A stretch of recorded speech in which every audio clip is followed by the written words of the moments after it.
Selamat sore teman-teman sekalian. Sekarang ini kita akan membahas tentang isu yang sebenarnya udah lama tapi sekarang jadi isu yang menarik, yaitu tentang berlian sintetik. Sebelumnya kita akan cerita dulu ya tentang berlian. Jadi kalau awam kita taunya ya berlian itu berlian Banjar, berlian Eropa, atau mungkin berlian putih, berlian coklat, dan seterusnya. Tapi bahasa lab dari kita, saya kira teman-teman sekarang sudah harus tahu bahwa berlian itu bisa dibedakan menjadi dua tipe, yaitu yang kita sebut dengan tipe 1 dan berlian tipe 2. Apa itu berlian tipe 1, apa itu berlian tipe 2? Umumnya berlian itu karena proses alami dia mengandung unsur jarang, yaitu nitrogen. Kalau orang biasa melihat berlian ya pakai di UV, itu nyala jadi biru karena ada unsur nitrogen. Tetapi ada juga berlian yang tidak nyala biru di UV. Nah, itu kita beristilah dengan berlian tipe 1 dan tipe 2. Apa itu berlian tipe 1? Berlian tipe 1 ada berlian yang hampir 98% natural diamond adalah tipe 1 ini. Dan dia warnanya bisa kalolitis, bisa brown, bisa yellow, tetapi dia punya ciri utama yaitu mengandung atom nitrogen tadi, sehingga ketika di UV pasti nyala biru. Nah, satunya lagi apa yang tipe 2A? Tipe 2A berarti sisanya nih, di tipe 2 itu ada 2% saja, yang nanti kita bagi lagi menjadi tipe 2A dan tipe 2B.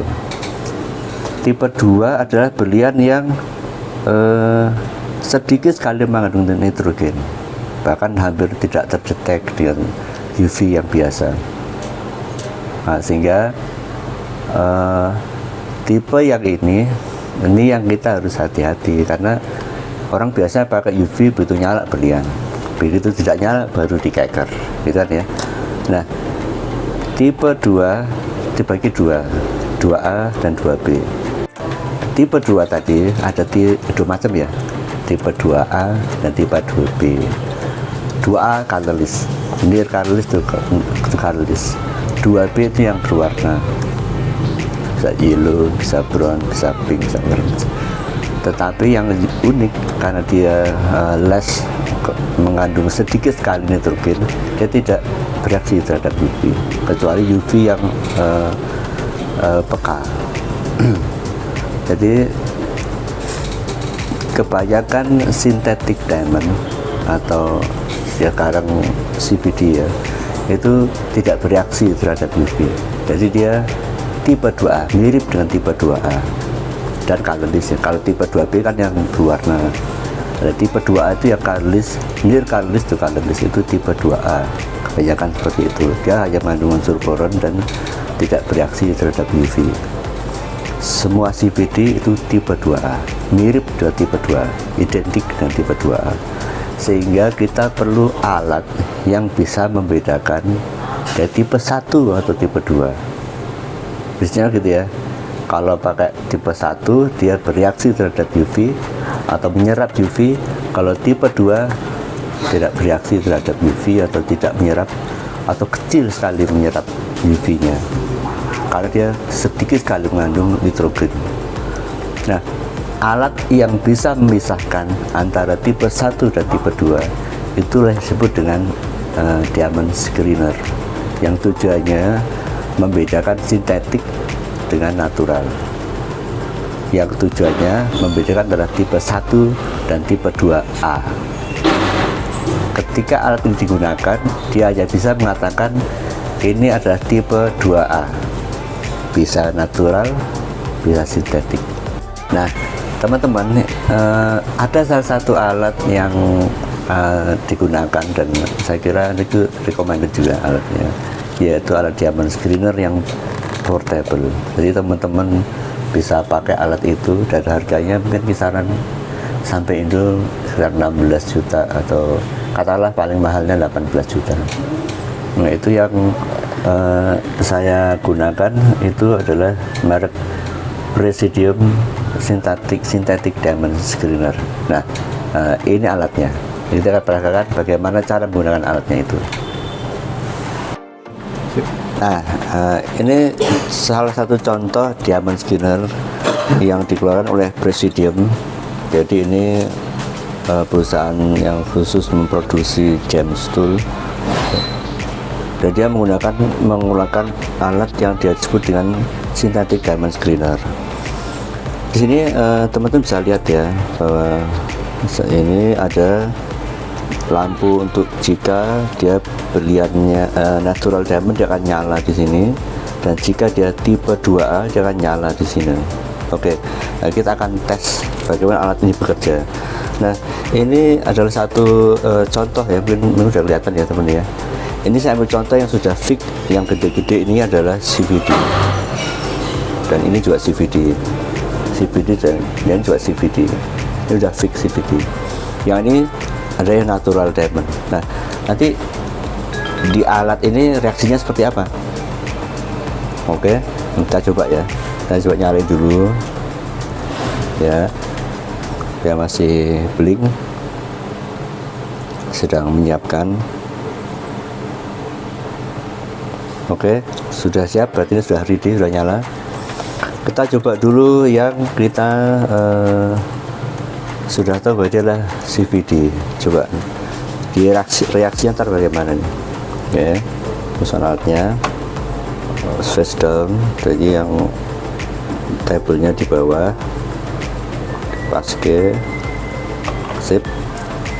Kita lihat ntar nyala yang di mana nih, sini atau sini. Nah, kalau alat seperti ini berarti posisinya masih belum pas, karena alat ini cara kerjanya dia akan mendeteksi berapa UV yang terserap oleh alat ini.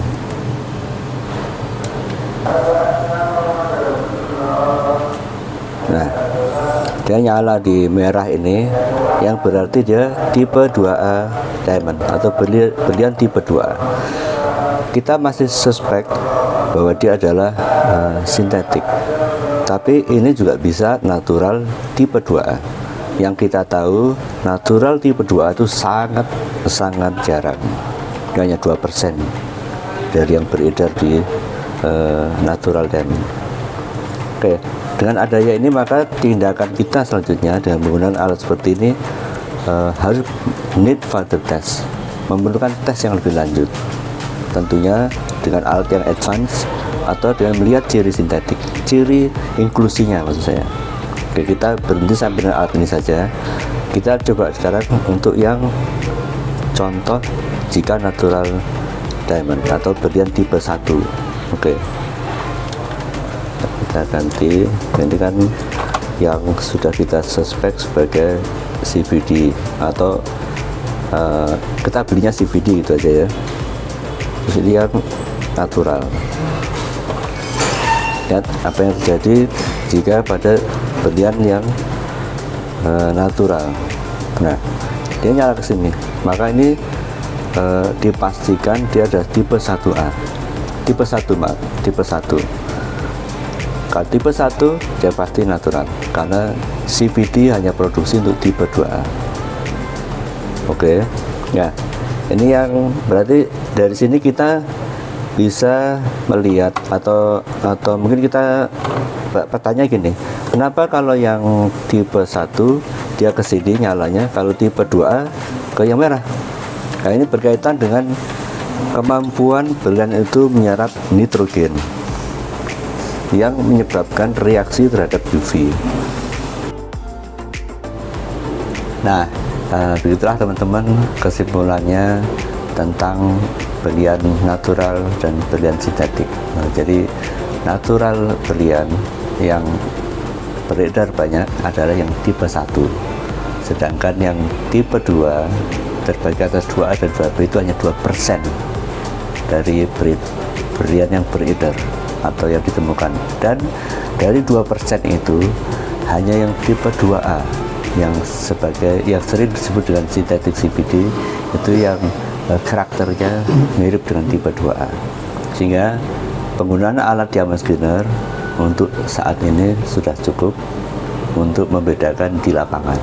Nah, detailnya lagi harus ke lab yang mempunyai advance tool. Jadi ada nggak banyak, hanya ada beberapa, yaitu yang kita tahu ada labnya Bu Marni, AGL, dan mungkin labnya Mas Hendro yang G-Lab. Karena yang lainnya akan segera menyusul. Oke, terima kasih teman-teman. Salam James Latter.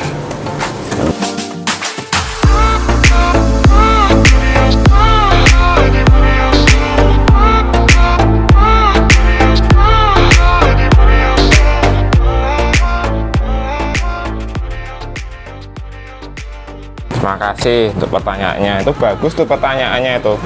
Jadi CVD ya, CVD. Kalau buat kita para pemain berlian itu sebenarnya CVD itu masih berdampak merugikan pedagang berlian. Karena apa?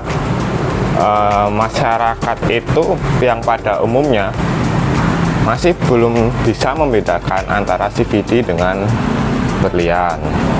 Terus harga CVD jelas jauh lebih murah dengan berlian asli, karena kan kalau CVD itu kan banyak pedagang-pedagang itu yang menyalahkan aturan menjual CVD dengan menyebutkan itu natural berlian gitu, Mas Arum.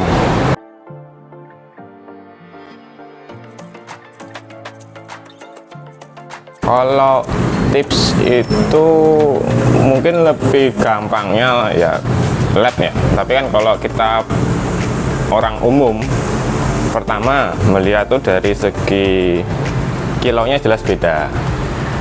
Kilau di CVD dengan di berlian, kalau yang kita sudah sering lihat, biasanya CVD itu lebih lemah di kilonya. Terus apa mungkin kayak seperti ada asap-asap itu loh, itu juga bisa ya. Cuman kalau untuk lebih ke tingkat lainnya ya itu harus lab, jelas Mas Arum, karena susah bedain CVD dengan natural berlian itu susah.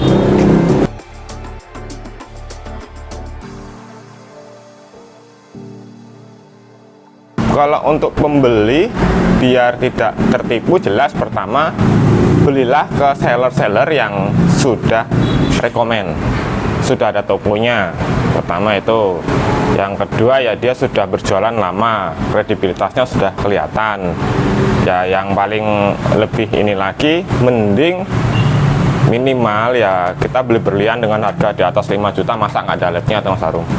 Iya toh, lab tuh berapa toh? Kan 150.000 ya paling ya. Ya minimal itu minimal, apalagi untuk perhiasan, jewelry, ya itu kita tetap harus mencoba itu ya ke seller-seller yang sudah rekomen. Jadi misalnya nanti ada komplain, ada ketidakpuasan, kan bisa diretun. Kalau kita cuma sekedar di online yang kita mungkin belum pernah beli ke pedagang itu, ya mungkin kan akan susah bila terjadi komplain yang ya mungkin seperti itu Mas Arum.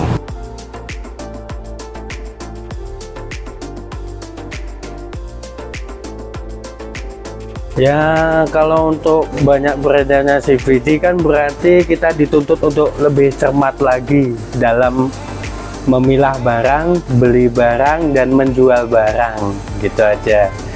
Nah, jadi adanya CVD itu, mereka membuat CVD berarti kan harga diamond itu semakin naik harganya dan permintaan diamond itu semakin banyak. Dengan dibuatnya CVD itulah untuk menjadikan istilah kata ada perbandingan harga dengan diamond yang asli dengan yang buatan manusia atau yang bisa biasa dibilang HPHT. CVD pun nggak bisa dibilang harga murah loh Om ya. Soalnya kan kalau kualitas bagus pun itu harganya standar Eropa juga mahal.